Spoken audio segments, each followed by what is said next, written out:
Module 6, Emergency Preparedness.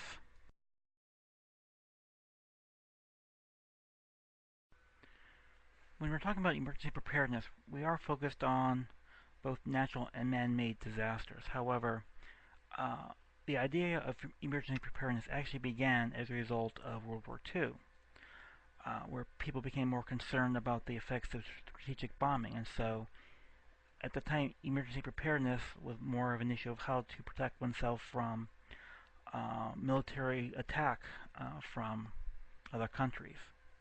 And so he became thinking about how do you deal with the issue of strategic bombing. And so the concern became much more of a local issue. And so the federal government wasn't really too concerned, not really involved.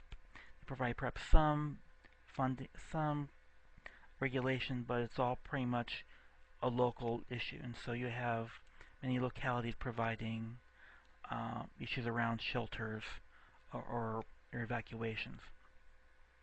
However, it wasn't until 1949, when the Soviet Union tested a nuclear weapon, that the federal government became much more involved in the process of emergency preparedness, especially in the idea of protecting the United States from a nuclear attack from the Soviet Union.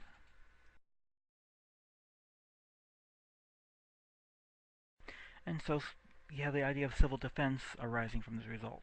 Now, even with this concern, civil defense was still seen as an individual responsibility, so that the federal government provides some guidance and some resources, but the the activities around it, the concern around it is still pretty much a local issue, an individual issue, and so cities and volunteers were involved in this in civil defense, and not by federal officials. Protecting populations from a nuclear attack really took two forms. The first was the shelter philosophy, and the other was evacuation. In terms of shelter, the idea was to build shelters to house populations in place and have them wait out the impact of a nuclear war. This was seen as very popular, but not sustainable, and for being very expensive. Uh, what people were finding was being more popular is this idea of evacuation. That is, getting people out of the targets of, of a nuclear attack and move them out into the country or out in areas where they're less likely to be affected by the impact of a nuclear weapon. And part of the activity, part of the reason why we have the highway system that we do, the highway systems were developed to help in the case of evacuation. That is, they needed high-speed ways to move large numbers of people from one part of the country to other parts of the country.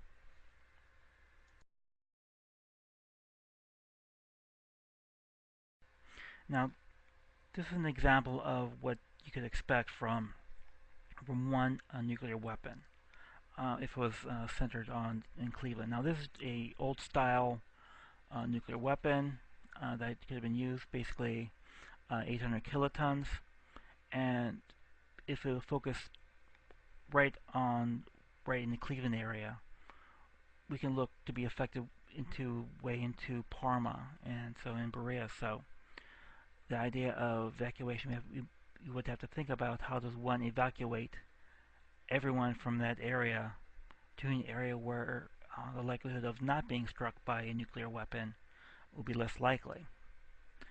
If we're thinking about just one weapon, there might be a chance. However, as time went on and as both the United States and the Soviet Union built more and more nuclear weapons and made more powerful nuclear weapons that had a much greater radius, the idea that you could actually escape from the effects of a nuclear weapon became less and less.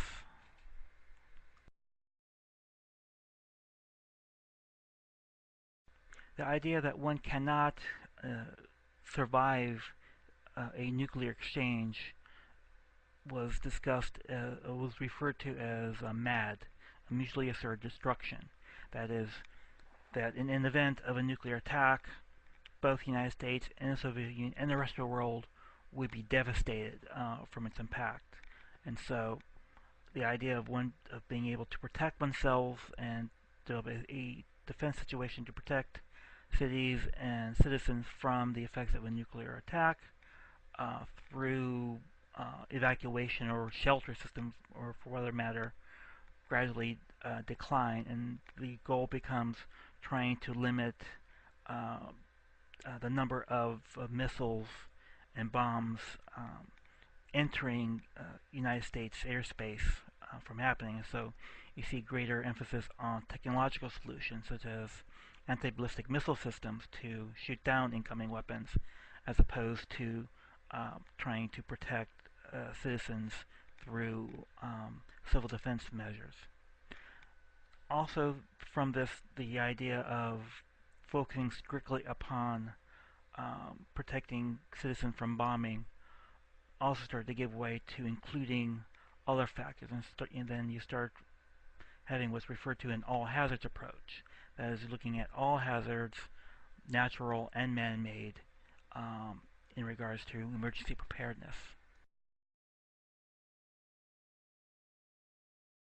And so you see a number of legislation coming out that began to shift the emphasis away from strictly civil defense protection from atomic bombs to dealing with other disasters. And so you have the Disaster Relief Act of 69 and 74, providing disaster assistance. You have the development of the Federal Emergency Management Agency, or FEMA, started in 79.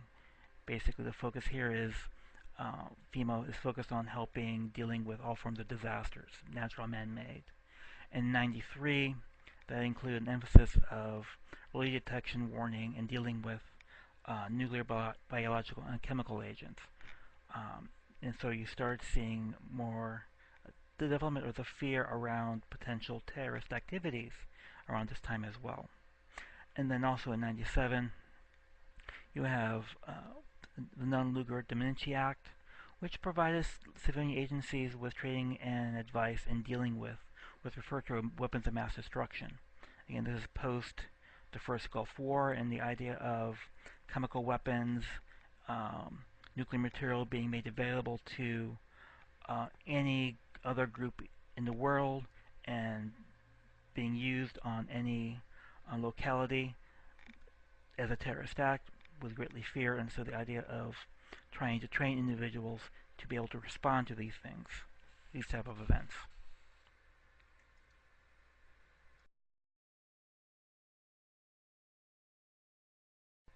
And so, again, the all hazards approach took over from this idea of civil defense idea. And so the idea of protecting against military attack decreased, especially from weapons, went to an all hazards approach, being focused on man-made and natural disasters. But then over time you saw a greater emphasis on dealing with terrorism as being part of this process as well, which we will discuss later how this has been a problem in dealing with other disasters.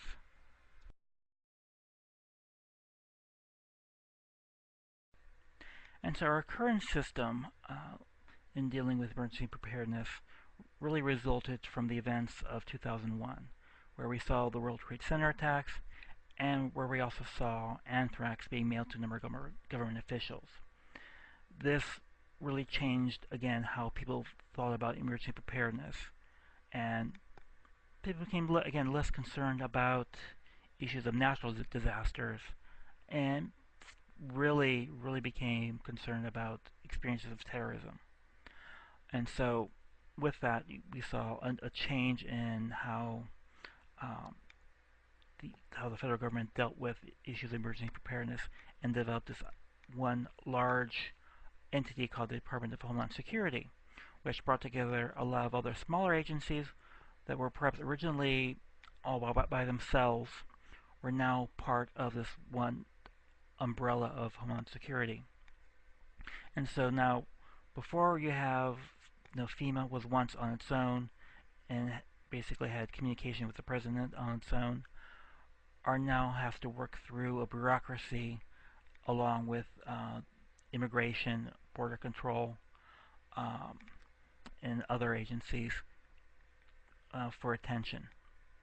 and the mission of Homeland Security becomes very broad in regards to its activities. So, for Homeland Security, it has to be responsible for issues around terrorism, managing borders, managing immigration laws.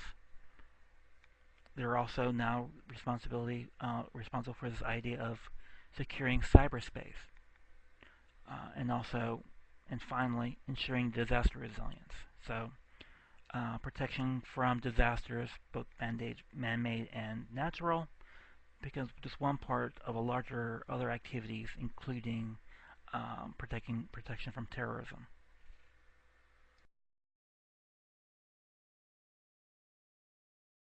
Now, the agency received much criticism over its response to Hurricane Katrina.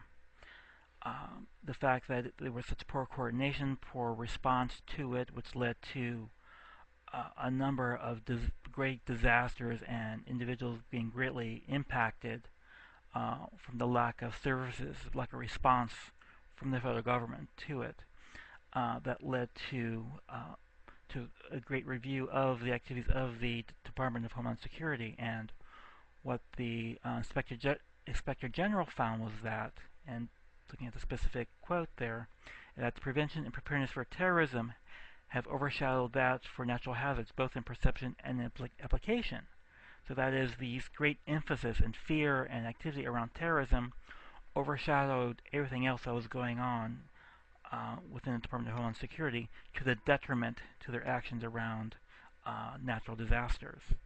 And to a certain extent, this emphasis may still continue, especially in response where you see where a lot of politicians are focusing on in terms of saying that there more is needed to protect the United States from terrorist activity. But the question becomes, is there evidence that this is required?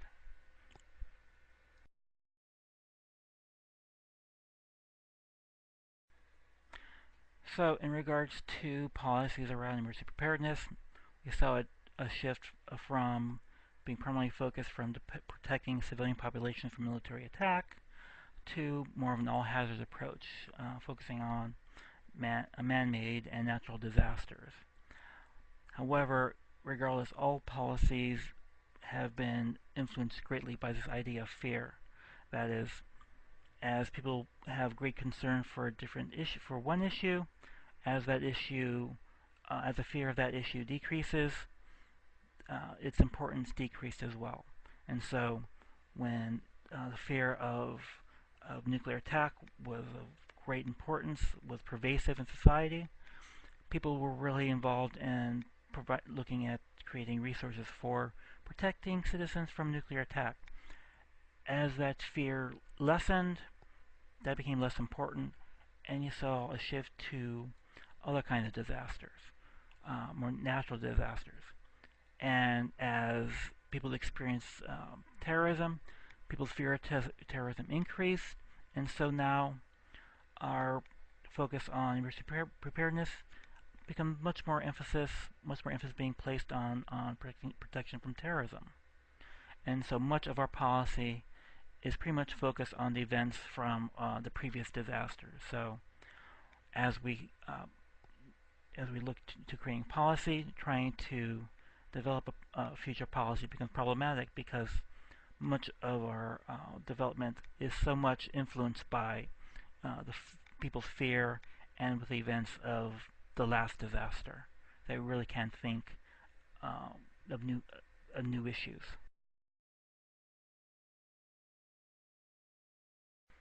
But these natural disasters always create windows of opportunity for changes, which is why we see such great policy changes as a result. That as particular events occur, different groups see this as an opportunity to create new policy that will focus on dealing with it, in addition to dealing with other things that may be of interest to them as well. And so, development of Homeland Security brought about a reorganization in the federal government, which was seen as being positive for the current administration. And so, as part of the policy process, part of the window of opportunity,